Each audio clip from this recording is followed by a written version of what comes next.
Miedo. Estoy celebrando mi 80 cumpleaños. Nunca pensé que llegaría hasta aquí. A orilla de un mar fantástico, respiro el olor a sal que tanto me gusta con toda mi familia, marido, hijos, nietos y mi mejor amiga que me cogió de la mano el primer día de escuela mientras lloraba. También nos acompañan los dos perros que adoro por todo el amor que solo ellos saben dar. Realmente estoy bien. He recibido regalos, flores, buenos deseos. Me siento feliz, pero de repente siento una punzada, un escalofrío. ¿Es miedo? Pienso que me quedan pocos años. Me gustaría hacer muchas cosas. La vida me gusta. Miro a mi esposo y trato de recordar cómo fue cuando nos casamos hace 56 años y lo enamorados que estábamos. También miro a mi amiga, era muy hermosa y sobre todo transgresora. Cómo nos divertíamos juntas. Ahora es vegetariana, ecologista, metódica, en fin, perfecta, pero ya no es ella. Lo más triste es que mis hijos le están empezando a salir mechones blancos. Me parece imposible que envejezcan también. Todo a mi alrededor ha cambiado, pero dentro de mí siempre siento lo mismo. Fingo ser feliz para no defraudar a los que amo, pero la sensación de miedo no desaparece. Lo siento por todo mi cuerpo. La fiesta se acaba. Ha sido como quería, gracias a mi familia. Me pregunto, ¿qué me deparará el futuro? Vamos, tal vez todavía puede pasarme algo bueno. Mi esposo me toma de la mano y siempre siento el mismo calor. Mi nieta de 6 años me abraza y pienso que si llego hasta los 90, la veré crecer también.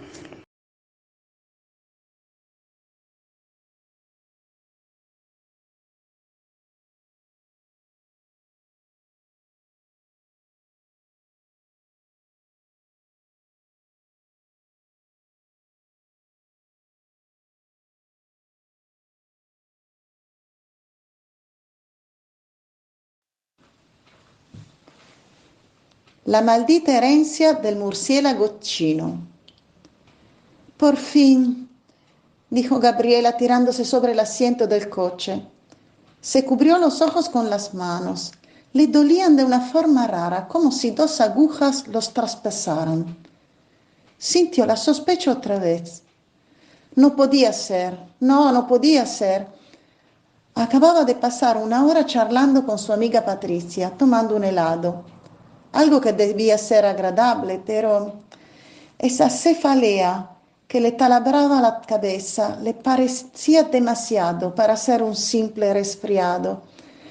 Este dolor agudo que desde el cuello se deslizaba hacia los hombros y la espalda. La sospecha se hizo temor. Encendió el coche, salió del aparcamiento del centro y se dirigió hacia casa. Ahora el miedo le revolvía el estómago.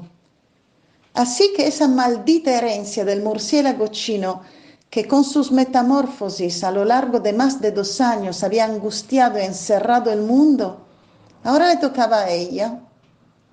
Y si fuera así, Patricia hoy pensó, y ayer la comida con Pablo y Manuela, y el otro día mi prima Francisca, Pedro y Gabriel. ¿A cuántas personas podría haberle transmitido la maldición del murciélago? Pero sobre todo a su padre, tan viejo y ya magullado por otras enfermedades. Cuando era niña, a Gabriela le daban terror los murciélagos, sus alas babosas y asquerosas. Creía que se le podían pegar al pelo o a la cara. Una noche de verano, tendría 7, 8 años, por la ventana de su habitación había entrado un murciélago, había dado varias vueltas sobre su cama y luego se había escapado. quizás después de una decena de segundos que a ella le habían parecido horas. Gabriela había empezado a chillar, a llorar, pero el abrazo de su padre, la placidez de su voz, la habían sosegado, le habían quitado los prejuicios sobre el murciéguillo. Papá le había acariciado el pelo y la niña se había dormido. Gabriela aparcó el coche en el garage. Es solo un golpe de frío, se dijo, pero los dolores serpeaban por todo el cuerpo. Entró en casa, vio en el espejo su cara pálida de miedo o quizás de indisposición. Se midió la fiebre, tenía casi 38. La garganta se cerró, las manos empezaron a temblar. El tampón resultó positivo y ella se transformó en un murciélago.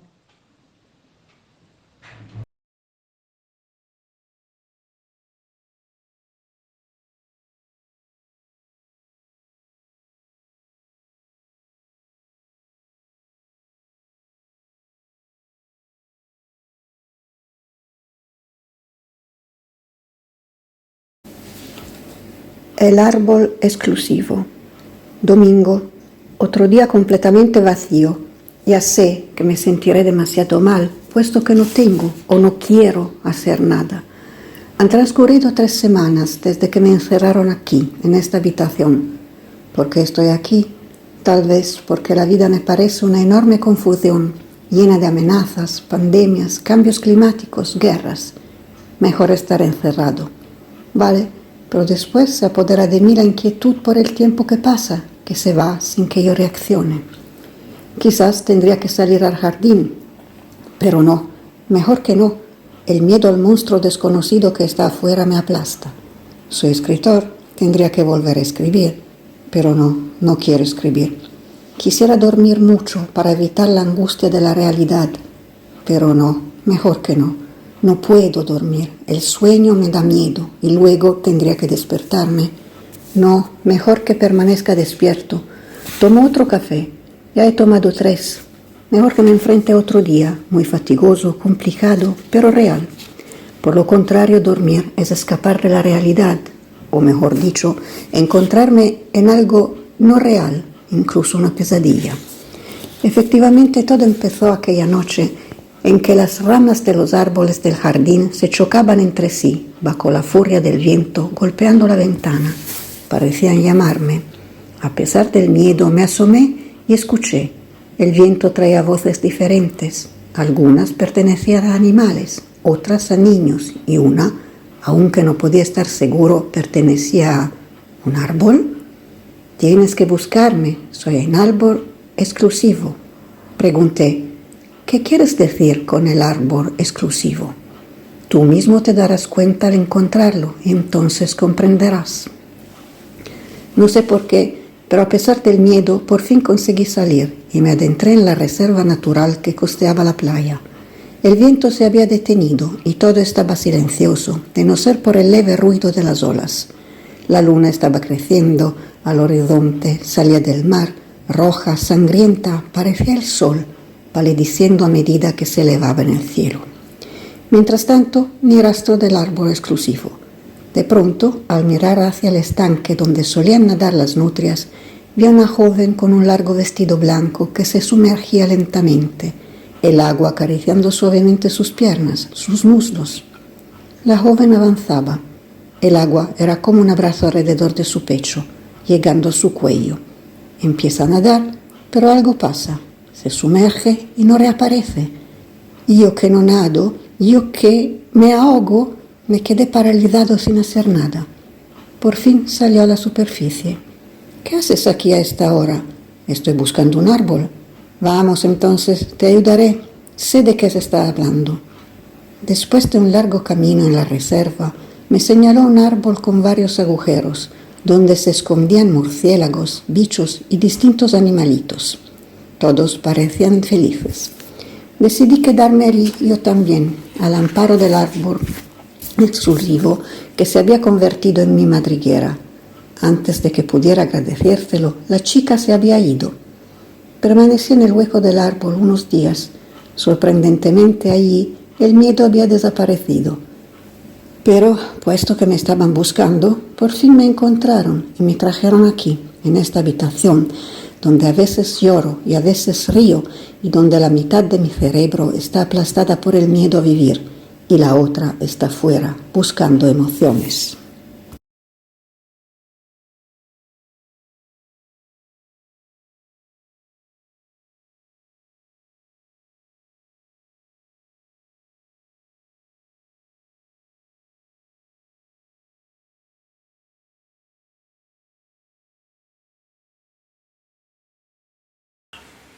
El miedo está al final del camino. La noche sería larga y el camino también. Intentaba resistir al sueño.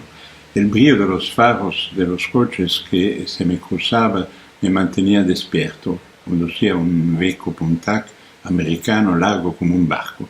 O mejor dicho, se conducía a sí mismo. Había embargado el control automático de la velocidad en el máximo permitido, 70 millas por hora. No podía dejar de pensar en Elizabeth. Dios mío, qué hermosa estaba esa noche. Su melena de pelo negro rodeaba un rostro hermoso con unos trazos muy finos que se iluminaba como una sonrisa insoportable. Casi no se notaba su largo vestido rojo que ocultaba lo menos posible sus generosos pechos y descubría sus interminables piernas con dos largas ranuras que se detenían sobre el pubis. Imaginaba que, seducida, ella le saltaba al cuello, anudaba sus piernas alrededor de su cintura y que ningún obstáculo impedía el acceso a su pequeña gruta húmeda de deseo. De repente vio a los lejos dos faros que se encontraban demasiado a la derecha. Frenó incierto. La automática se desenganchó, pero no sabía qué hacer. Detenerse no podía. En ese lugar no había cinta de parada de emergencia. Era un vehículo en sentido contrario. Lo veía ahora y llegaba a toda velocidad por el lado izquierdo. Se inclinó hacia el carril de la derecha, pero al otro lo hizo también. ¡Horror! Me va a espolonear. No pude evitar pensar en mi deseo. Lo que ocurrió terrible, no recuerdo nada más. Cuando me desperté, busqué a mi alrededor los dispositivos de la clínica, las botellas para la infusión, el monitor de control cardíaco, nada. Estaba en mi cama, mi esposa entró. Llegaste temprano, bebiste demasiado. ¿Qué idea también ir al cumpleaños de tus colaboradores? Un día acabará mal.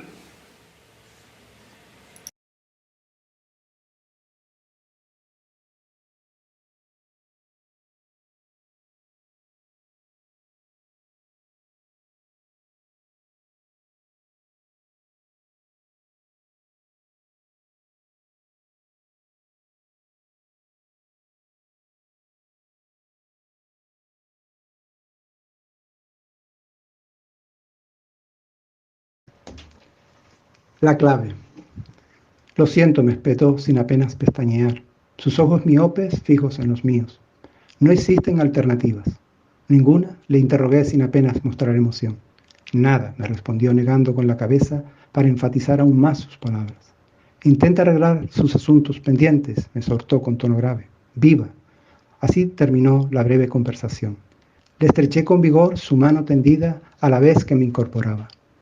El doctor me siguió con la mirada todavía un rato más. Antes de salir, le miré nuevamente a los ojos sin pronunciar palabra. Luego cerré tras de mí la puerta de su despacho. El mundo no era ya el mismo que 20 minutos antes, que fue lo que duró la consulta. Ciertamente es que no había habido mucho más que decir, solamente aquella escueta, aunque para cualquiera, devastadora noticia.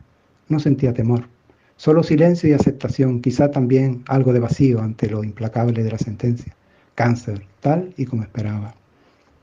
Mientras me dirigía hasta el ascensor, me dediqué a sopesar los pros y los contras de mi nueva circunstancia.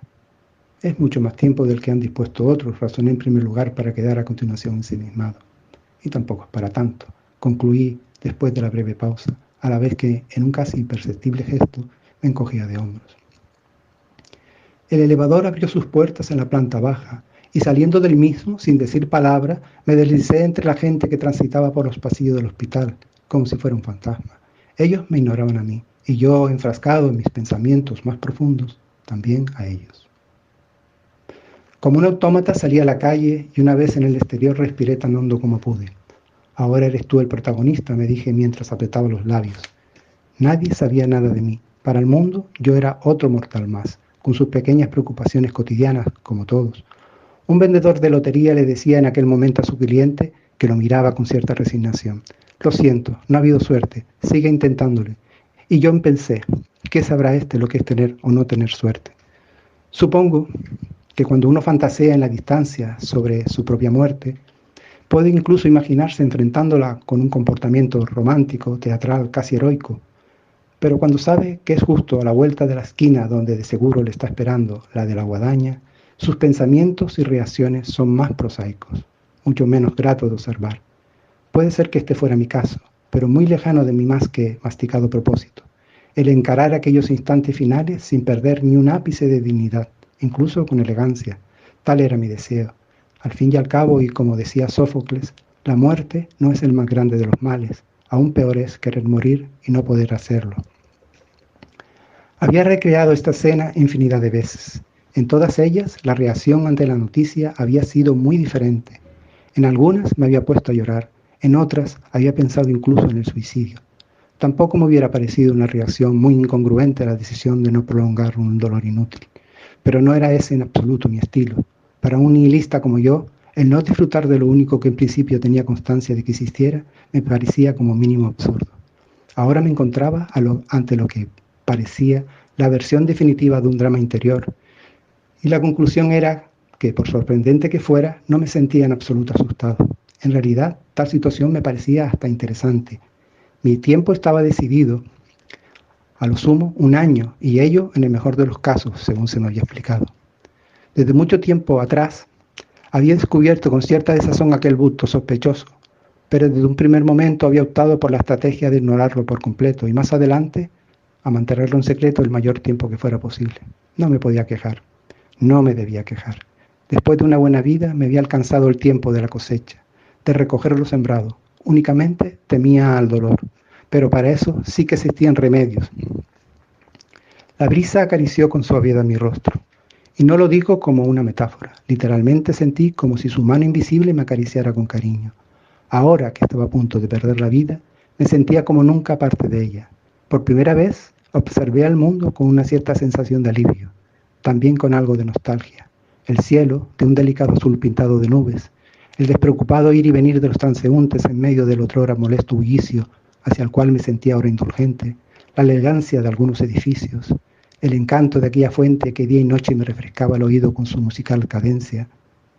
El más nimio detalle llamaba mi atención. Todo se había vuelto importante. En poco tiempo formaría parte del recuerdo de algunos, luego me extinguiría para siempre, como tantos. Continué para mis adentros. Una sonrisa se dibujó en mis labios. Saludé amigablemente a un perrito que se acercó a olisquearme, y sin perder aquella sonrisa, dispuesto a seguir a rajatabla las indicaciones del médico, me adentré en lo que suponía iban a ser las últimas páginas del diario de mi vida. Sabía cuál debía de ser mi camino. La clave estaba en disfrutar el momento. Viva, me había recomendado con vehemencia mi médico, y sin perder una pizca de aplomo, salí a la vida, sin miedo.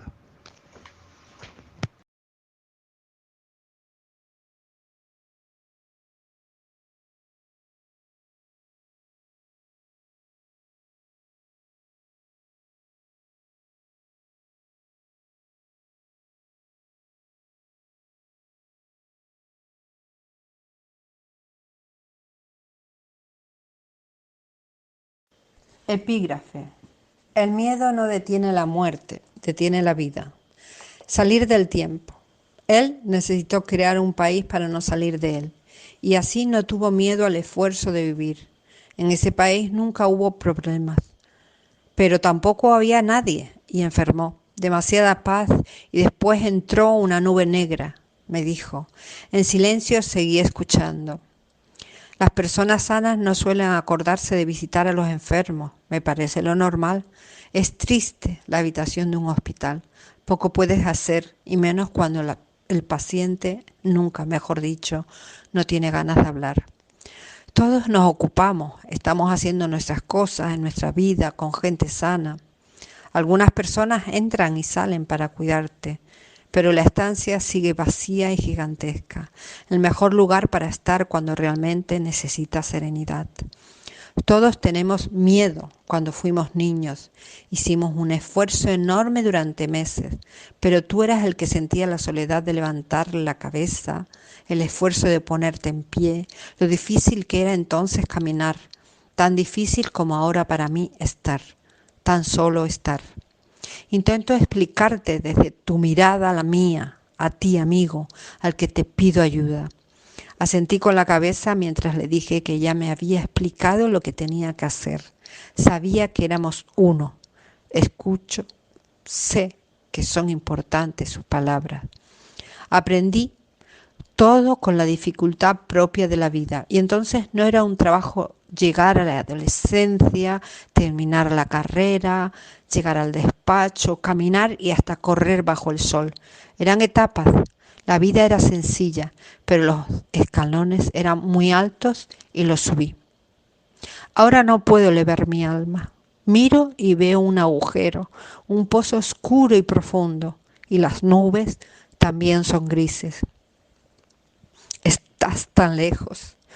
Nada hay más terrorífico que poder caminar, poder hablar. Podría, pero es tan largo y cansado el camino. En este momento me da miedo darme la vuelta en la cama, porque algunas veces cuando me acerco al borde comienzo a ver un mundo aún más sombrío. Sí, es del miedo a una mayor tristeza, la tristeza más profunda, que además nadie entiende. La insoportable fortaleza de la soledad y la fría ingravidez comenzó cuando me di cuenta que tenía que seguir aquí, con el terror de estar vivo entre mis venas. Quisiera sacar el tiempo para no soportar el dolor que me causa vivir. Gracias. Dijiste que me ayudarías. Ya sabes lo que necesito. Hazlo.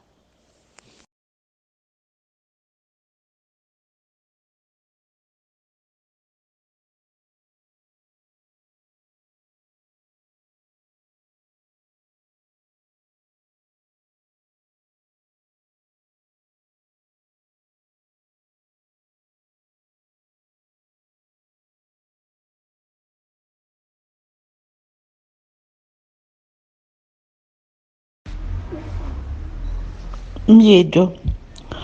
Cuando Laura se despertó, se encontró sumida en la oscuridad más profunda. No había ninguna diferencia si tenía los ojos abiertos o no. Cuando probó a moverse, se dio cuenta de que estaba atada y amordazada. Momento en el que comprendió lo que era sentir miedo verdaderamente. El miedo que no te permite respirar bien y te hace temblar. Recordó que estaba volviendo a casa cuando un coche se puso de través, obligándola a frenar, y después no recordaba nada más. La habían raptado, un peligro siempre presente en ese rincón de África donde ejercía de médico. De repente se abrió la puerta y un hombre con la cara cubierta le dijo que lo siguiera. Llegó a una habitación con un camastro donde estaba un hombre herido al que querían que curara. Si lo hacía, la dejarían libre. Vio que habían traído su maletín con sus instrumentos, diciendo que lo sujetaran porque iba a sufrir. Tomó el bisturí. Mientras sentía miedo de no conseguir hacerlo y que la infección se hubiera propagado en modo imparable, empezó a abrir la herida para extraer el proyectil. consiguió extraerlo, limpió, desinfectó y vendó la herida. Ahora les dijo, había que esperar y pidió agua limpia y tela para ponerle en la frente y favorecer así que bajase la fiebre. Le trajeron lo que había pedido y la dejaron con el herido que ella había reconocido como uno de los cabecillas de la guerrilla, que había tenido un enfrentamiento con el ejército el día anterior. Pasaron algunas horas en las que tuvo un miedo tremendo. Por suerte, la fiebre bajó y cuando volvieron para ver cómo estaba, lo encontraron despierto y le pidieron que les enseñara cómo tenían que curarle la herida y que la dejarían libre. Algunas horas después la llevaron cerca de su casa. De esa terrible experiencia había aprendido cómo era el verdadero miedo y sabía que desde ese momento las cosas que podían asustarla eran muy pocas.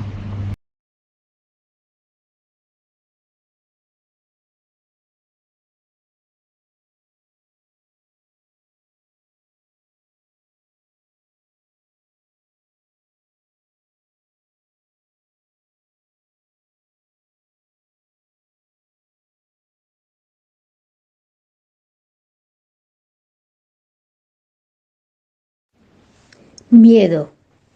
Vas por una calle sórdida. Las escasas bombillas iluminan apenas el asfalto con baches y fango. Hay basura por doquier. En el cruce, a lo lejos, ves figuras que se escurren entre los edificios. ¿Estará alguien al acecho detrás de la esquina? Te corre por las venas un estremecimiento. Te enfría el estómago y entorpece tus manos. Pero no te rindas.